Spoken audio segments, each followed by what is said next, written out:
I'm very pleased to introduce our next speaker, Bernard Batto, Professor Emeritus of Religious Studies at DePauw University, and he will speak on mythic dimensions of the Exodus tradition, and you should have gotten a handout or share them with friends.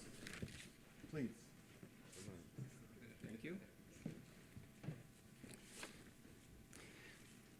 Let's see if I can adhere to my own standard of presenting this within the allotted time. And for the sake of brevity, I'm going to assume, rather than argue, that the Exodus narrative found in the book of Exodus is a traditional story. And the issue I want to address is the degree to which the Exodus narrative has been adapted to mythic traditions of the ancient Near East. In my opinion, the present form of the Pentateuch was achieved at the hand of a priestly author or redactor who sought to give the Mosaic Torah mythic status. And prima facie evidence for that comes from the manner in which Moses is elevated to the semi-divine stature when his face horned, Exodus 34, and when in death Moses is buried by God in secret and Deuteronomy 34, cutting off, therefore, the Torah and making it into a distinct period. Staying within the spirit of the priestly tradition in this paper, I will argue that the Exodus event, as portrayed in the book of Exodus, and especially in the narrative of the deliverance of the sea, in its final form is cloaked in mythic language, and more specifically in images drawn from the common Semitic combat myth. Moreover, Pharaoh and Egypt together are depicted as the incarnation of the chaos monster. Whether historical or not, Israelite tradition has long associated the exodus out of Egypt with a divine deliverance at sea, in some instances identified simply as the sea, Hayam, and in other instances as Yam Suf. I'll return momentarily to the meaning of Yam Suf. Whatever the identification of the sea of the Exodus, it is patent that this sea quickly attracted to itself the many mythological imageries associated with sea in ancient Near Eastern culture, and especially in the common Semitic combat myth. Let's return to Yam Suf. There is no doubt that Yam Suf was one of the ancient names for our present Red Sea, including its two northern extensions into the Gulf of Suez and the Gulf of Alat, as evidenced by many ancient texts, including 1 Kings 9:24, which says that Solomon built a fleet of ships at Ezion-Geber, which is near Alat, on the shore of Yam Suf, in the land of Edom. Since at least rabbinic times, there have been many questions about whether there existed a second, lesser body of water somewhere in that region, also bearing the name of Yam Suf, to be translated literally as the Sea of Papyrus or Sea of Reeds. The principal stay of that argument is that the Suf is an Egyptian loanword derived from Egyptian Thufi, and that the loanword is manifestly attested in the Bible itself at Exodus 2, 3, and 5, and in Isaiah 19:6. Nevertheless, the Reed Sea hypothesis is flawed, as I've argued elsewhere, and must be given up. I do not intend to repeat my arguments developed elsewhere, except to note that I follow J.A. Montgomery and Snaith in positing that Suf, in this case of Yam Suf specifically, is not to be derived from the Egyptian loan word, but rather, as the Septuagint translators recognized, one may read Soph instead of Suf, or better yet, regard Suf as a biform of Semitic Soph, which means end or extremity. Yam Suf would thus be translated the Sea of End, that is, the last sea, the sea situated at the edge of creation, the land associated with terra firma, the solid earth, at the center of which stands the sacred mountain from which the divine sovereign rules. Whether one accepts this derivation of Yam Suf or not, it must be acknowledged that in various texts, the name Yam Suf had reference to the vast oceanic expanse, which the Greeks later called Erythra Thalassa, the Red Sea, and was subsequently translated into Latin as Mare Rubrum and into Aramaic as Yama Samoka, which included not just the Red Sea with its two northern arms, but also included the whole expanse of ocean that surrounds the Arabian Peninsula, including the Persian Gulf and the Indian Ocean, and presumably everything else beyond that. Apparently then, as far as the ancients knew, Yam Suf was actually located at the physical edge of terra firma, that is, the boundary between creation and non-creation.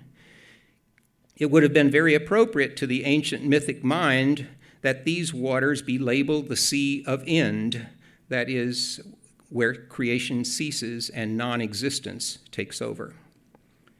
P's agenda of mythopoeism.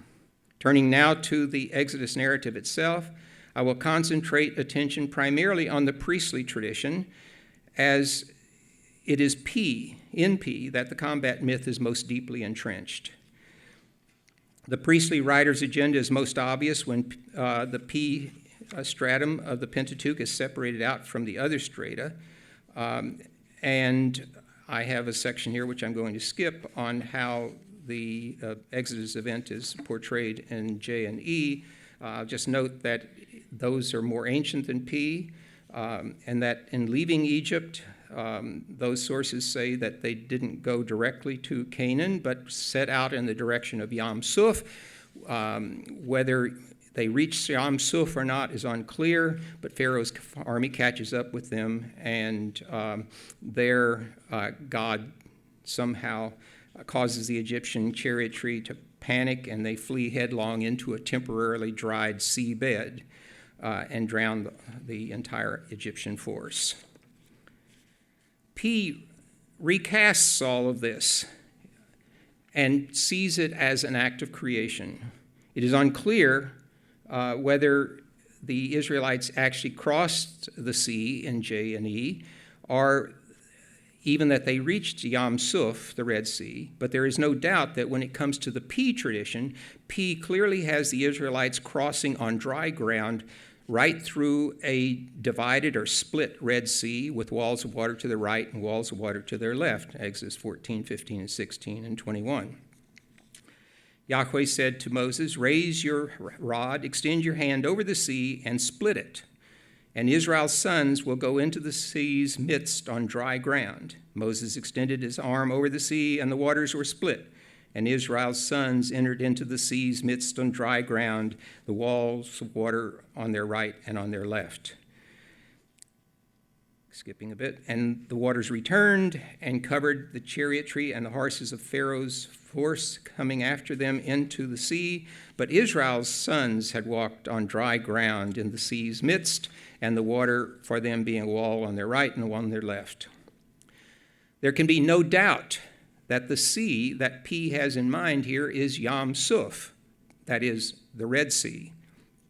To achieve his version of the Israelite journeying, P has redacted the earlier J.E. narrative to make the Israelites trek through the wilderness conform to an old list of camping stations now found in Numbers 33, according to which the Israelites moved by distinct stages from Egypt to the Promised Land.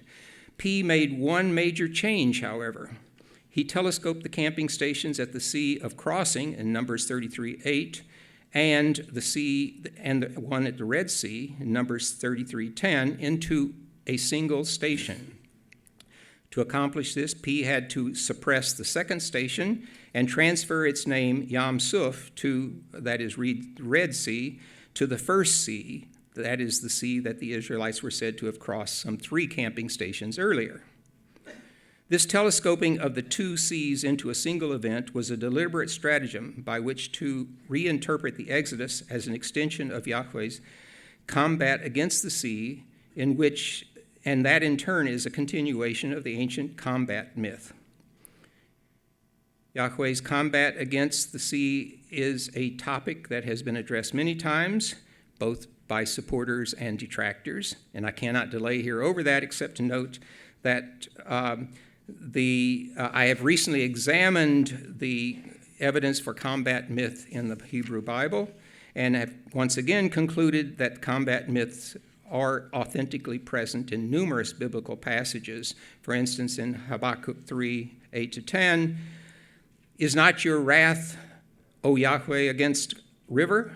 Your wrath, your anger against river?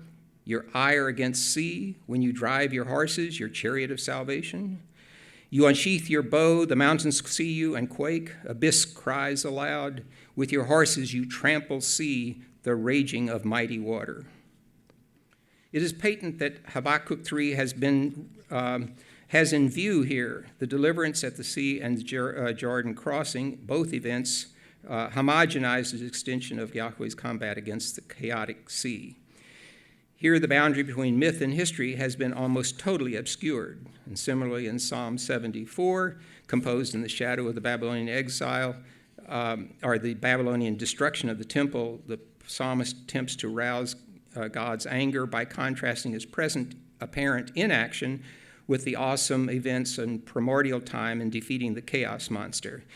And on your handout, I have various images of how chaos monster is portrayed in various times and cultures. Psalm 74. It was you who broke apart the sea by your might, who smashed the heads of the dragon on the waters. It was you who crushed the heads of Leviathan, you who turned primeval waters into dry land. Implicit in the psalmist's lament is a belief that in defeating the primordial seven-headed monster, Yahweh proved himself to be creator of a world in which the forces of evil and non-creation are permanently kept at bay. When history gets out of sync with myth, something is amiss, and that's the complaint of the psalmist. The image of the sea as enemy of both creator and creation also left its mark on the Exodus tradition. The author of Psalm 77, for instance, meditating on God's primordial events, verse 6 and 12-13, portrays the Exodus as an extension of the deity's battle against the sea. Quote, "The waters saw you, O God, the waters saw you and shuddered. Yea, the abyss trembled. Upon sea was your foot, upon mighty waters your treading. Though no one saw your footprints, you led your people like a flock by the hand of Moses and Aaron." The last two cola make it clear that the psalmist had in the Exodus in mind. A similar mentality was at work in the priestly author as he struggled with the interpretation or reinterpretation of the Exodus narrative. It is out of fashion these days to posit that the priestly writer composed his Genesis creation account against the backdrop of the combat myth, particularly the Babylonian version, Enuma Elish. It may be granted that P consciously demythologized specific myth themes of the combat myth by eliminating a battle between the creator and primeval sea, and by reducing chaos monsters to mere creatures, Hatananim Hagadolim. But it is false to say that P completely eliminated such myth themes from his creation account, as these form a backdrop to the new priestly creation account. As I've argued elsewhere, rather than eliminating combat myths, the deity, for instance, such as the deity retiring his war bow by placing it in the sky where all can see, the deity, or P transformed them in such a way as to emphasize that Yahweh was the universal divine sovereign, and as such was also the creator of all, and that everything in the heavens and the earth and the underworld is completely under the dominion of this great God, these being the characteristics of the divine sovereign. And I agree with what Conrad Schmidt said yesterday, that P made Exodus and Genesis 1 parallel, the parallel acts of creation. P skillfully recasts the Exodus as a continuation of creation, Act 2 of creation, if you will. And just as in Genesis God divided the waters of Tehom to expose dry land in the first step of fashioning a space in which humankind and other creatures might flourish, so in the Exodus, God split the sea in the process of creating a people for himself, and they emerge from the sea on dry land and continue on to Sinai, where they will complete the process of becoming the covenanted people of God. Let's examine a little bit more the presence of combat myth in this priestly Exodus story.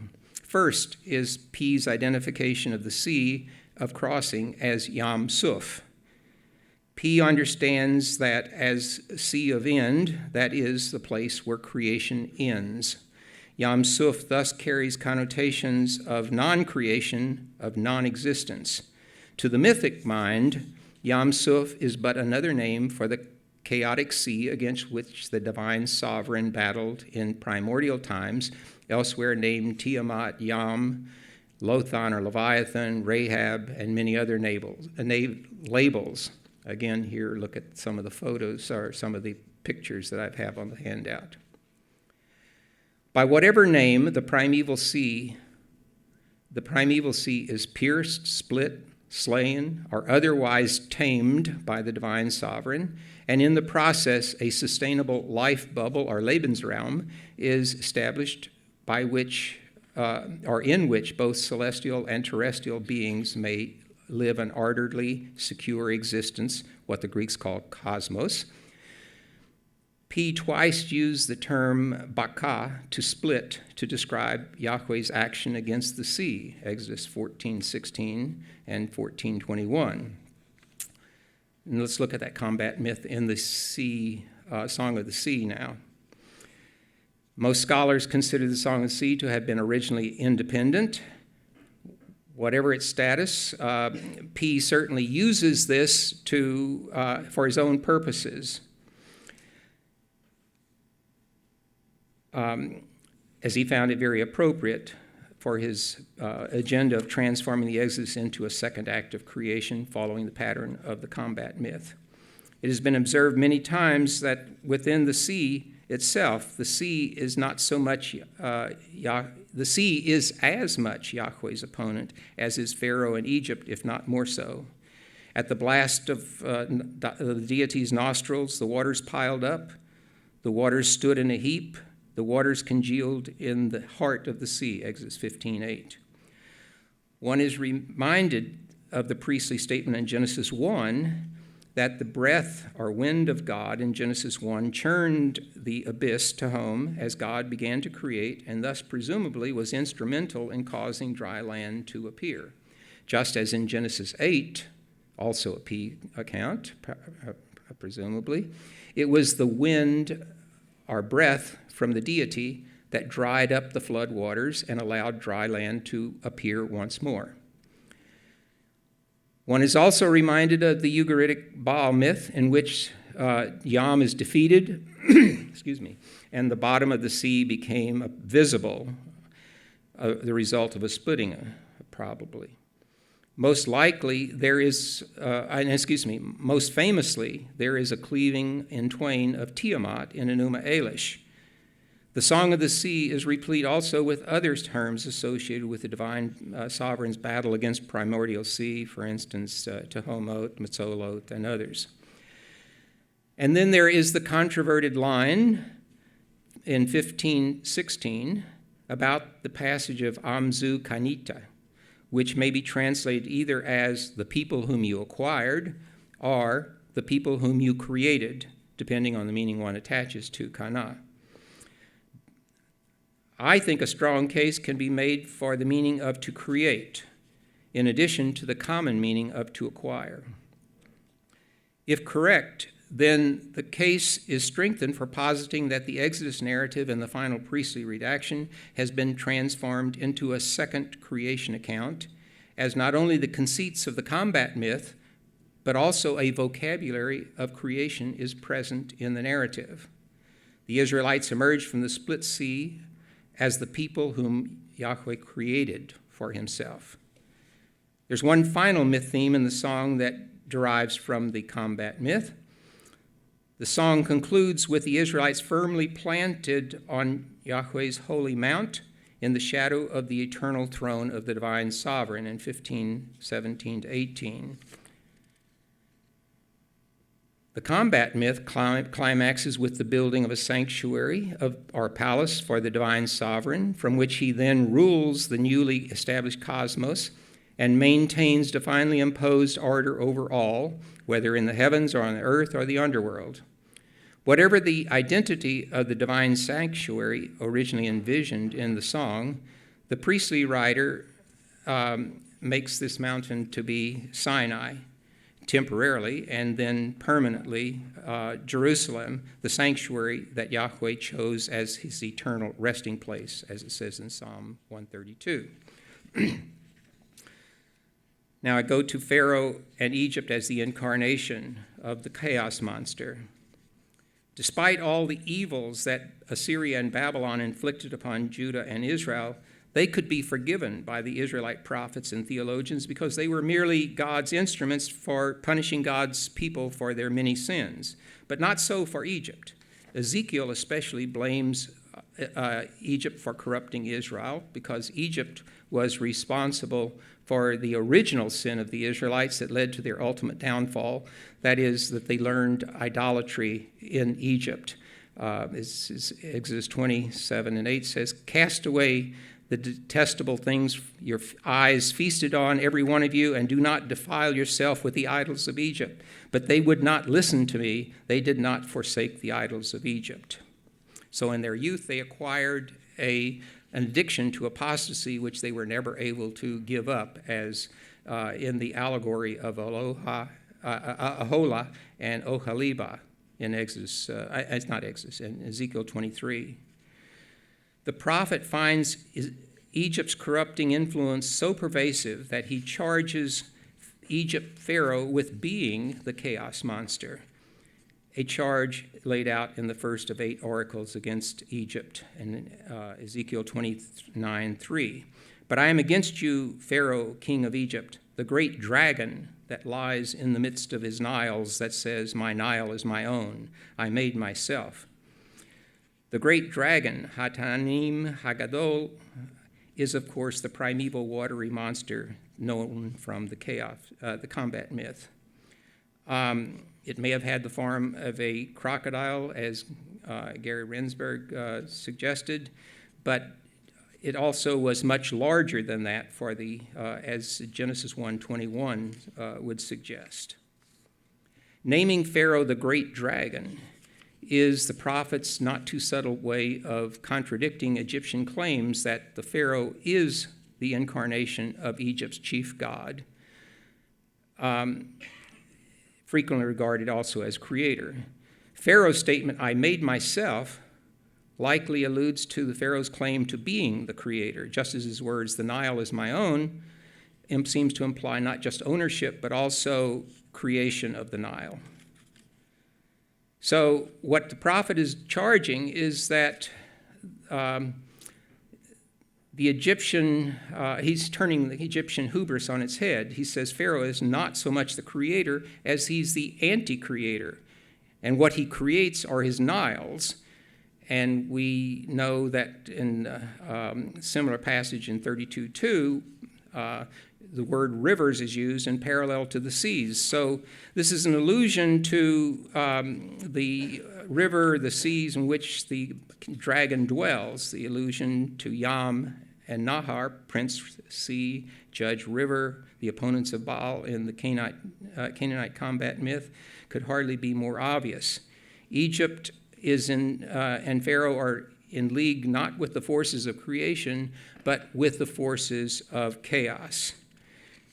And then the priestly writer appropriates this kind of writing, and in Exodus 5:2, he said, Moses and Aaron go before Pharaoh with the message, "Thus says Yahweh, the God of Israel, let my people go." Pharaoh refuses with a retort that I do not listen to them. Implicit in Pharaoh's hubris is a counterclaim of the Israelite God, whoever he may be, cannot hold a candle to the real divine sovereign, the ruler of heaven and earth, the God of Israel. So what the priestly writer is trying to do is to say that Pharaoh is not a god at all, but rather the incarnation of the chaos monster, the very antithesis of authentic creation. It is most appropriate, therefore, in the P's recasting the Exodus, that in the very act of attempting to prevent the Israelites from gaining their freedom and becoming God's new creation, Pharaoh and his army plunge headlong into Yam Suf, the Sea of End, the Sea of Extension. Pharaoh and his forces are submerged into, or better, merged with, the split sea, the defeated sea, and perish with the sea at the hands of Yahweh. In P's retelling of the Exodus, therefore, Yahweh could gain no greater glory. Thank you. Thank you very much, Bernard. You mentioned Yam Suf, so I'd like to call on Jim Hoffman in the back there for a few comments. Hoffmeyer, excuse me. Sorry, wrong tribe. Well, thank you, Bernie. You might be surprised that I still don't agree with you on where you started. However, on the mythological and theological implications, I resonate with all of that. I do think, and I've suggested in writing, that that Yam Suf, Sea of Reeds, and the location, which just happens to be on the border of Egypt, as you know, the difference in a pre-Masoretic text where you have no vowel points, Suf and Sof would look the same. And I think it's your idea of the end, the terminus, the ultima mare, all this. I think those two play together, so that you start with a Yam Suf, a real geographical place, then takes on these mythic proportions, and it nicely becomes a word play with end, because this is where you have the end of the sojourn, the end of the bondage, the end of Egyptian army. So I think that's what gives then rise to this meaning end, which you talk about. But I think it's a beautiful word play, the way they connect like that. So that would be my point of difference with you. Okay, I would just comment that, in my opinion, the JE tradition does not say that they cross the Yam Suf, and so the sea is undesignated, and so I do not see any necessity to link it with the Egyptian Patuf or Patufi. Okay, Aaron Mayer. Yes, thank you for your very interesting presentation. Just a question or remark about the Suf. First of all, there is a sea called Hayam HaAcharon, the last sea, the back sea, which is the Mediterranean. And Acharon in biblical meaning has more of a, although it is back, and it's due to the cosmological view of the Semites that the West is in their back, it also has an end meaning. So I wonder whether Suf is in fact relating to Sof, and we're mixing here with some etymological similarities. Another thing is, if you say that Yam Suf as Sof is the Red Sea, the Dead Sea, the Red Sea, the Gulf of Aqaba, the Indian Ocean, etc., as sort of like the end of the world. During the Iron Age and the Persian period, the Arabia and beyond to India is not an unknown place. It's a place where trade is coming from. Incense is being brought, so it's not something that you pass the Red Sea and you fall off the edge of the world. Yes, but remember, I'm sorry we don't have a map here which would show the vast extent of Yam Suf, if it includes the Indian Ocean, because that's the third largest ocean in the world, extends all the way south to Australia and so forth. And so as far as we know, they didn't have another name for any other sea. So however far they went, the Yam Suf kept going on and on and on. That's all I would say.